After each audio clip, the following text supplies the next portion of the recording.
آیه‌ای که میخوام در مورد اون صحبت کنم درباره هدایت و دستهای هدایتگر خداونده که وقتی به او ایمان و توکل داشته باشی از راه‌های متعدد به شما کمک میکنه. موضوع بسیار مهم دیگه‌ای که در این آیه مشخصه اینه که ما تنها نتیجه افکار و باورهای خودمون رو میگیریم و قوانین خداوند ثابت و دائمی است و هر کس بنابر اعتقاد و باوری که داره نتیجه زندگی خودش رو رقم میزنه. به نام خدای مهربان. سلام دوستان عزیزم، به کانال آگاهی سبز خوش اومدید. اگر تازه به این جمع پیوستید لطفاً اول سابسکرایب کنید و حتما در قسمت کامنت ها نظرات خود را بنویسید تا انتهای ویدیو همراه هم باشید. خداوند در این آیه ضمن تأکید مجدد بر نظاممند و قانونمند بودن جهان به ما اعلام میکنه که به انسان همیشه خیر و شرش از ناحیه پروردگار الهام میشه، اما در نهایت این خود شخص هست که تصمیم گیرنده نهایی برای تغییر احوالات خودش خواهد بود، نه یک عامل بیرونی. همین موضوع در مورد یک جامعه که متشکل از افراد هست نیز حاکم است، چون این اساس خلقت بشری است و مهمتر از هر چیز و هر موضوعی باید گفت که این عین عدالت الهی است که قدرت انتخاب رو به انسان داده و اختیار رو از او سلب نکرده است. ان الله لا یغیر ما بقوم حتی یغیروا ما بانفسهم. خداوند سرنوشت هیچ قومی را تغییر نخواهد داد مگر آنچه را در ضمیرشان است تغییر دهند. سوره رعد آیه 11. خداوند در این آیه می‌فرماید سرنوشت هیچ قومی را تغییر نمی‌دهد مگر اینکه خود بخواهند و این نشون میده که همه چیز رو ما رقم میزنیم و نیز نشون میده که در واقع خداوند همیشه حی و حاضر و آماده است، فقط بستگی به ما داره که چی بخوایم که اون خواسته را برامون فراهم کنه. اگر در قرآن نگاه کنید قسمت اول این آیه نشانگر این موضوع هست که همیشه در هر جا، در هر مسیری و در هر مقامی و شرایطی و وضعیتی که باشی خداوند همراه و همگام توست و محافظان یعنی همان نیروی کائنات همان نشانه هایی هستند که در همه جا و در هر نقطه ای ما رو محافظت می کنند و همه چیز بستگی به تو داره که چه چیزهایی از او بخواهی. به همین دلیله که همه چیز در دست افکار و فرکانس های ماست و همه چیز و هر نوع تغییری بستگی به ما داره و ما دائم در محافظت خداوندیم، به شرط آنکه آنقدر فاصله را با منبع خود کوتاه کرده باشیم که بتونیم این حفاظ رو درک کنیم. زمانی که شما دعا و درخواست بکنید که خدایا تو خیرالحافظین هستی و از من در طی روز یا در هنگام کار یا در این سفر و در هر حالی که هستم محافظت کن، در اصل اراده شخص شما بر این قرار گرفتی که خداوند رو حافظ و نگهبان خود قرار بدید و چون بر طبق این آیه خداوند نگهبانان را بر شما گمارده است، درخواست کردن شما باعث حفاظت شما از همه اتفاقات بد میشه. هزاران مورد داشتیم که انسانهایی از تصادفات عجیب و غریب یا سقوط در دریا یا از کوه و غیره داشتند ولی سالم و زنده مانده اند.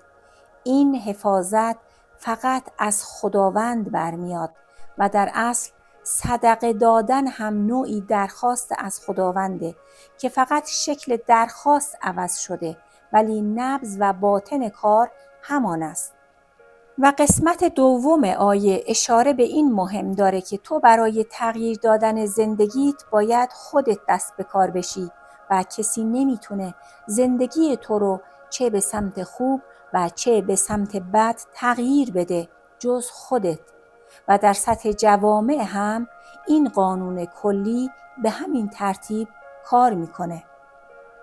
شما دقت کنید جوامعی مثل چین یا هند یا دبی یا عربستان که قبلا اوضاع نابسامان اقتصادی داشتند، دلیلش افکار و باورهای کلی جامعه بود که به سمت فقر گرایش داشت.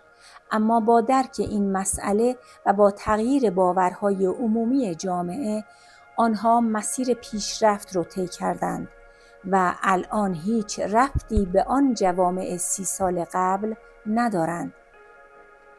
وقتی ضمیر شما تغییر کنه، یعنی شخصیت شما عوض بشه، خدا سرنوشت شما رو تغییر میده.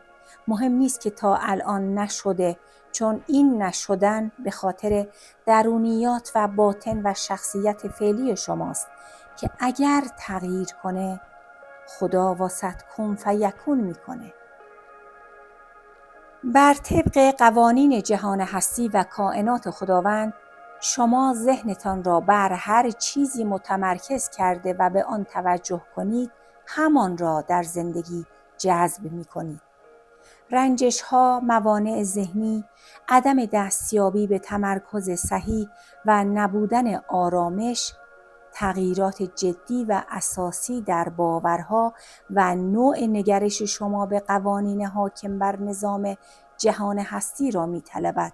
پس برای ایجاد تغییر و برای به دست آوردن آرامش و تمام خواسته هایتان، باید اول از همه ورودی های ذهنتون رو کنترل کنید و افکار و اندیشه خود رو به سوی رشد، پیشرفت و نور هدایت کنید. به خداوند توکل کنید و با ایمان صحیح و شجاعت و با احساس خوب به سمت رشد و پیشرفت و تغییرات اساسی حرکت کنید. همیشه به یاد داشته باشید تغییر کردن و قدم در مدار موفقیت و جذب خوبی ها گذاشتن کار ساده و آسانی نیست، ولی محال و دور از ذهن هم نیست. پس باورهاتون رو بر اساس واقعیت ها بسازید، نه خیالی و پوچ و توخالی. در قدم اول برای تغییر درونی و ایجاد شخصیت جدید و نیز رهایی از مشکلات کنونی، روی باورهای مثبت کار کنید تا به باورهای صحیح از هر چیزی برسید که نشانه آن احساس آرامش است. در قدم بعدی، بعد از رسیدن به آرامش و خودشناسی، روی علایق شخصیتون سرمایه گذاری کنید تا به موفقیت و خوشبختی برسید. به این ترتیب با سرمایه گذاری روی علایق و کار کردن شبانه روزی روی افکار و باورهای صحیحی که دارید، آرام آرام شخصیت جدید شما شکل میگیره و مسیر واقعی و درست و صحیح از درون به شما الهام میشه. اگه میخوای به آرامش دائمی برسی و ذهنت رو با باورهای مثبت برنامه ریزی کنی، از زمان طلایی، گلدن تایم طلایی طلوعین، یعنی نیم ساعت قبل از اذان صبح و نیم ساعت بعد از اذان صبح که بیشترین انرژی از آسمان به زمین ساطع میشه استفاده کن و مراقبه کن، راز و نیاز کن، روی خودت بیشتر کار کن و به یاد داشته باش که بازی زندگی یه بازی انفرادی است. اگر شخصیت شما عوض شود، همه اوضاع و شرایط به نفع شما عوض خواهد شد. ویدئوی بعدی چالش 7 روز برای تغییر درون با شکرگزاری است. این ویدئو رو حتما ببینید. خدا نگهدارتون.